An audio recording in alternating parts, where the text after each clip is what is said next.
누가복음 2장 41절에서 52절까지 말씀입니다.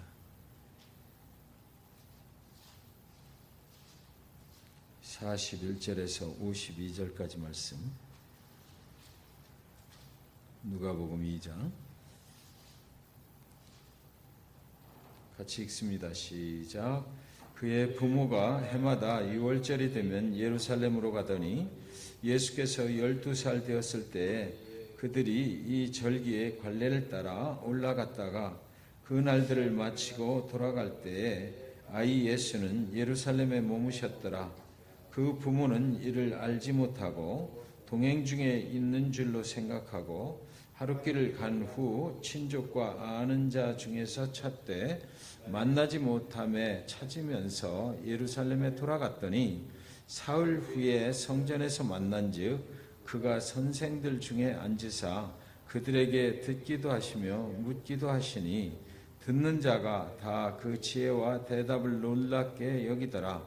그의 부모가 보고 놀라며 그의 어머니는 이르되 아이야 어찌하여 우리에게 이렇게 하였느냐. 보라 네 아버지와 내가 근심하여 너를 찾았노라. 예수께서 이르시되 어찌하여 나를 찾으셨나이까. 내가 내 아버지 집에 있어야 될 줄을 알지 못하셨나이까 하시니 그 부모가 그가 하신 말씀을 깨닫지 못하더라. 예수께서 함께 내려가사 나사렛에 이르러 순종하여 받드시더라. 그 어머니는 이 모든 말을 마음에 두니라. 예수는 지혜와 키가 자라가며 하나님과 사람에게 더욱 사랑스러워 가시더라. 아멘. 예수 실종 사건이 신고가 됐습니다. 기록이 여기 예수가 없어졌어요. 어느 기독교 학교에서 불량 학생 2명이 교장실로 이제 풀려갔습니다. 그래서 교장 선생님은 2명 중에 1명을 먼저 들어오라고 그랬어요. 교장 선생님 생각에는 학생들이 하나님을 잘 믿도록 좀 선도를 했으면 좋겠다 이런 생각으로 권면의 말씀을 하시려고 들어오라. 두 학생 중에 하나는 밖에 서 있고 그리고 한 학생부터 먼저 들어오라고. 그래서 교장실 소파에 앉히고 교장 선생님이 먼저 이렇게 질문을 한 겁니다. 도대체 너는 하나님을 어디다 두고 다니냐? 그랬더니 이 학생이 교장 선생님을 한번 쳐다보더니 말을 못하는 겁니다. 교장 선생님이 다시 한번 또 물었어요. 너는 도대체 하나님을 어디다 둔 거야? 이렇게 또 물었습니다. 그랬더니 학생이 이제 대답을 안 하는 거예요. 꼭 이제 말을 안 하고 그냥 침묵하고 있는 것입니다. 교장 선생님이 한 번 더 다그쳐 물었습니다. 도대체 하나님을 어디다 두었는지 말 좀 해봐라. 학생은 그래도 말을 안 하는 것입니다. 그래서 교장 선생님이 몇 번을 그렇게 다그쳐 물어도 대답을 안 하니까 아유 어쩔 수 없구나 생각을 하고 하나님을 어디다 두었는지 두고두고 잘 좀 생각을 해봐라. 그렇게 하고 이제 밖으로 나가고 다른 아이 들어오라고 그랬습니다. 그래서 고개를 푹 수그리고 이 학생이 이제 밖으로 나가서 문을 열고 나가니까 밖에 대기하고 있던 학생이 야, 뭐 때문에 그래? 그러니까 이 학생이 대답을 하기를 모르겠어. 근데 교장이 학교 뭐 하나님인가 뭔가를 잊어버렸나 봐. 그랬는데 그걸 우리한테 뒤집어 씌우려고 저러는 거야. 너 조심해. 이렇게 말을 하더랍니다. 6월절 예루살렘 예배를 드리고 돌아가는 순례길에서 요셉과 마리아는 어린 예수를 잃어버렸습니다. 이제 같이 왔던 친족들 그리고 또 아는 사람들에게 아이를 찾는 거죠. 예수라는 내 아이를 보신 적이 있습니까? 애타게 물어보는 것입니다. 12살이 됐는데 이 아이가 도대체 어디 있단 말인가?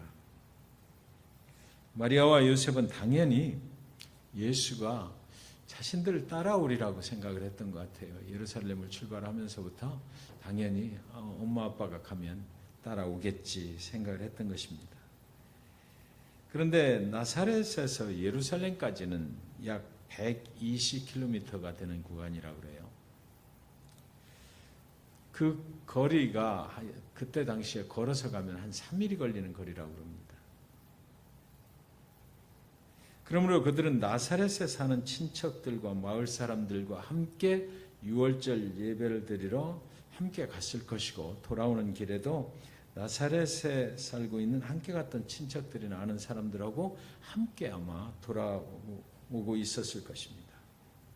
근데 주로 그렇잖아요. 어른들끼리 이제 앞에 쭉 가고, 그럼 또 따라갔던 아이들도 뒤에 또 쭉 모여서 자기들끼리 깔깔깔 웃어대면서 또 엄마 아빠를 따라가고 그러고 있었을 거예요. 부모님은 당연히 12살이나 된 예수도 그 다른 아이들하고 같이 섞여서 따라오고 있겠지라고 믿었을 것만 같습니다. 근데 하루길을 지나서야 발견을 한 거예요. 우리 아이는 없네. 예. 부모들은 급히 서둘러서 다시 예루살렘까지 돌아가면서 이제 예수를 찾는 거죠. 예루살렘에서 거기 가서 이제 3일째 되는 날 드디어 잃어버린 예수를 찾았습니다. 성전에서 발견을 한 겁니다. 성전에 보니 어린 예수가 율법 교사인 랍비들과 하나님의 말씀을 나누고 있었어요. 요셉과 마리아는 너무 반갑기도 하고 놀랍기도 하고 또 화도 났겠죠. 그래서 누가복음 2장 48절에 보면 그의 부모가 보고 놀라며 그의 어머니는 이르되 아이야 어찌하여 우리에게 이렇게 하였느냐 보라 네 아버지와 내가 근심하여 너를 찾았노라. 이게 그냥 뭐 친절한 말투는 아닌 것 같아요. 막 이제 성질이 난 거죠. 넌 도대체 왜 이러고 있는 거야? 당연히 함께 가고 있는 줄 알았는데 아니 예수는 혼자 지금 여기서 뭘 하고 있었던 것입니까?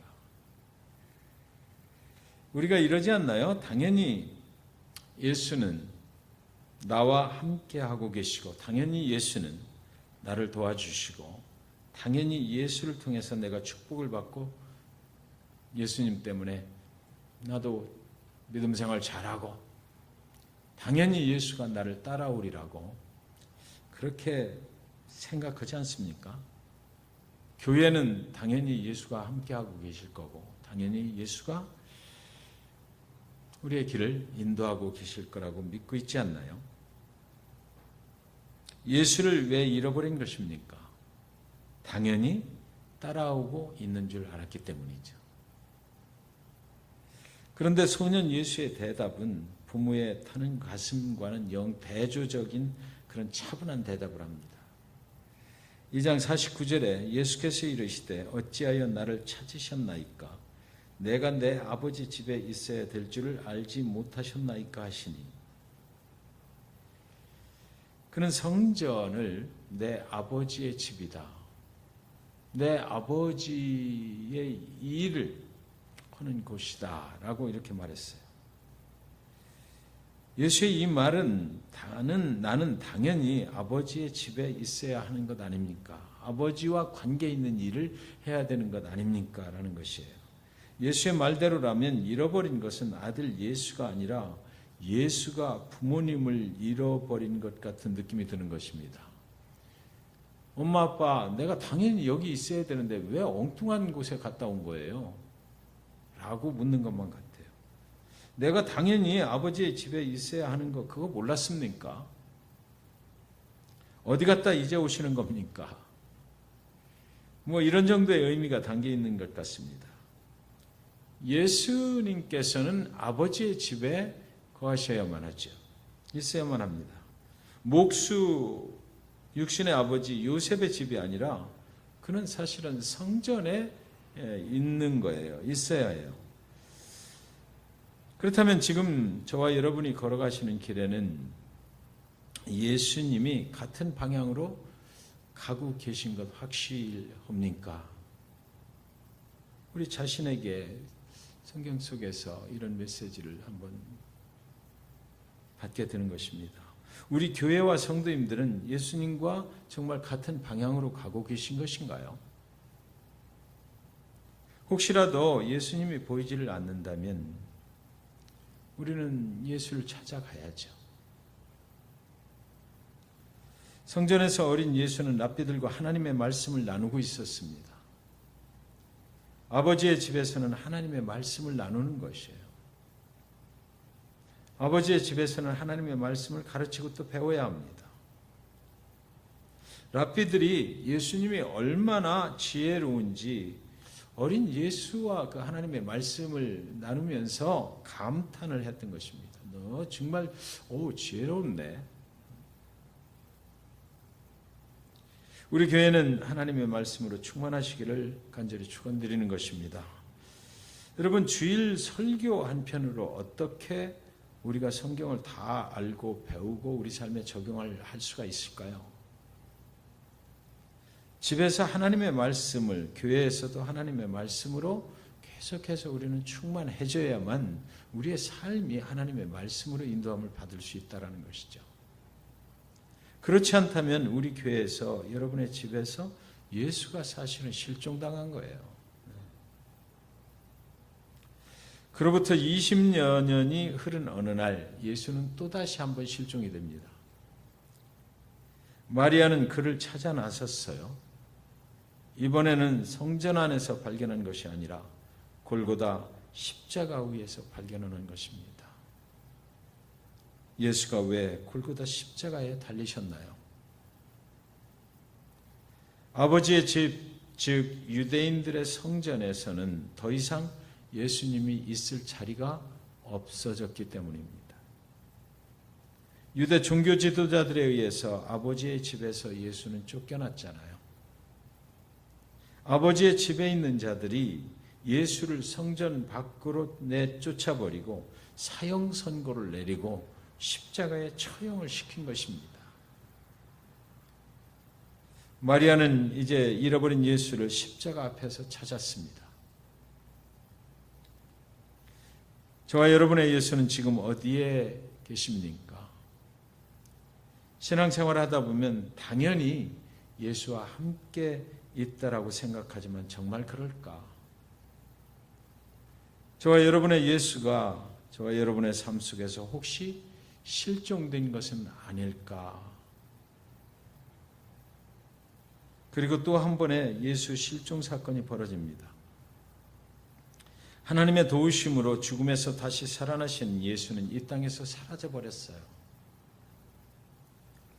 실종되셨는데 이제 그는 이 땅에서는 실종이지만 하나님 아버지의 집으로 돌아간 것입니다. 그리고 그렇게 이 땅을 떠나신 예수는 다시 오실 날이 분명히 있다고 약속을 하셨거든요. 이 땅에서 실종된 예수는 천국 아버지의 집으로 가셨어요. 그분이 다시 오실 것이지만 그날을 우리는 알 수가 없다라고 말씀을 하셨습니다. 다시 오시는 그날에는 이 땅에서 실종된 예수님을 다시 만나게 될 것입니다. 이 땅에 계시는 동안에는 예수가 실종되었을 때 우리가 그를 찾아냈죠. 그런데 다시 오시는 그날에는 예수께서 우리를 실종된 자들과 실종되지 않은 자들을 구별하러 오시는 거예요. 믿는 자들에게는 이미 알려진 사실이지만 믿지 않는 자들에게는 완전한 예수의 실종인 사건이 되는 거죠. 믿지 않는 자들에게 이 사실을 그래서 우리는 알려주어야만 합니다. 예수가 다시 오시는 날에는 심판의 날이라는 것을 알려주고 예수 믿고 그 심판의 날에 영원한 생명의 길로 갈 수 있다라고 우리는 알려주어야만 하는 것이죠. 우리는 당연히 예수와 동행하고 있다고 생각하기 쉽습니다. 그러나 예수님 그분은 사실 이런 교회 공동체 전체에 계시지는 않죠. 사실은 예수는 한 영혼 안에 계십니다. 개인적으로 함께하고 계셔요. 교회는 예수님이 주인이시고 교회를 인도하시는 분도 예수님이시지만, 그러나 우리 한 사람 한 사람 개개인의 영혼 안에 예수가 계셔야만 믿는 자들의 공동체 교회가 형성이 된단 말이에요. 그래서 우리는 항상 나와 함께 하시는 예수님이 지금도 오늘도 나와 함께 계신가, 그것을 꼭 생각을 해봐야만 합니다. 우리 교회는 당연히 예수가 함께 계시다라고 생각하는 것이나, 나에게는 당연히 예수가 함께 하신다라는 생각은 정말 위험할 수 있어요. 혹시 지금까지는 몰랐는데 여러분의 예수를 잃어버리지는 않으셨나요? 당연히 교회에 다니면 그냥 예수가 함께 하시고 그분이 나의 구세주가 되시고 이렇게 믿고 살아가는 사람들이 있지 않습니까? 개인적인 예수님을 구세주로 영접하는 그런 것이 없이 그냥 그렇게 언제 내가 예수를 믿게 되었는지, 내가 어떻게 예수를 만났는지 기억조차도 없이 지금 나와 무조건 예수님이 함께 하신다라고만 생각을 하고 있지는 않느냐 말입니다. 그것을 깨닫지 못한다면 전혀 다른 길로 가면서도 예수와 함께 가고 있다고 착각을 하고 살아가게 되는 것이죠. 가면 갈수록 점점 더 예수와는 멀어질 것입니다. 우리는 하루하루의 삶 속에서 예수께서 우리와 함께 하실 것이라고 믿기보다는 우리가 예수와 함께 하기를 원해야만 합니다. 예수님이 나를 따라오라고 하지 말고 예수님을 따라가야 되는 거예요. 제가 전에 공원에 이렇게 아침마다 가서 산책을 이렇게 걸으면서 했던 적이 있어요. 근데 그 시간 되면 꼭 또 한 분이 나와서 자기 그 개를 데리고 나와서 산책을 하십니다. 근데 개가 굉장히 큰 개인데 우리가 언뜻 보면 굉장히 무서워요. 그런데 줄을 안 매고 그냥 개하고 같이 이렇게 산책을 하는 거예요. 그래서 그렇게 줄을 안 매도 그 법적으로 좀 위험한 거거든요. 그래서 물어봤어요. 그렇게 해도 되냐고. 그랬더니 이 개는 계속 나만 따라옵니다. 내가 어디로 갔든지 나만 따라오니까 괜찮아요. 그래요. He just follow me. 예수님을 잃어버렸다는 사실을 깨닫게 될 때에 요셉과 마리아처럼 길을 돌이켜서 예수를 찾아가야만 합니다. 우리는 계속해서 예수님을 따라가야만 돼요. 예수님이 머물러 있기를 원하는 곳으로 가야만 하는 거죠. 예수님이 머물고 계신 곳으로 가야만 하는 거고 예수님이 인도하시는 곳으로 가야만 하는 거죠. 예수님은 성전에 아버지의 집에 계셨어요. 예배하는 곳이고 하나님의 말씀을 가르치고 배우는 곳이었습니다. 그곳에 가면 언제든지 예수님을 찾을 수가 있는 거죠. 예수님을 잃어버렸다는 사실을 깨닫지 못하고 어디론가 달려가고 있는 불상사가 우리 인생에 일어나면 안 된다라는 것입니다. 그러다가는 정작 그 길의 맨 끝에서 예수도 없이 나 혼자 달려왔구나 깨닫게 된다면 그날에는 후회해도 소용이 없습니다. 데이토나에서 예를 들어서 서울로 가는 그런 비행기를 타고 가고 계시다고 생각해 보시기 바랍니다. 여러분이 탄 그 비행기의 계기판이 출발할 때 1도만 다른 방향으로 가리키고 있는데 그것도 모르고 계속해서 비행을 하고 있다면 어디로 가겠습니까? 가면서 차츰차츰 자꾸 엉뚱한 곳으로 가게 돼서 서울, 인천이 아니고 엉뚱한 곳으로 가는 거죠. 옛날에 러시아 영공에 들어갔다가 폭격을 맞은 그 비행기가 바로 그랬던 거예요. 잠깐 조금 틀렸는데 계속해서 그 비행기는 엉뚱한 방향으로 날아가서 다른 나라 영공에 들어가니까 폭격을 맞을 수밖에 없었던 것이죠. 교회가 계기판에 1도만 틀려도 우리도 마찬가지의 상황이 닥친다라는 것입니다. 오늘 우리는 잃어버린 예수를 성전에서 찾은 이야기로 시작을 했어요. 예수는 성전에서 내가 아버지의 집에서 아버지의 일을 해야 하는 줄을 모르셨습니까, 어머니? 라고 대답을 하셨습니다. 저와 여러분이 이 땅에서도 아버지의 집에 거하다가 자연스럽게 저 땅에서도 영원한 그 아버지의 집에 거할 수 있으시기를 주님의 이름으로 간절히 축원드리는 것입니다.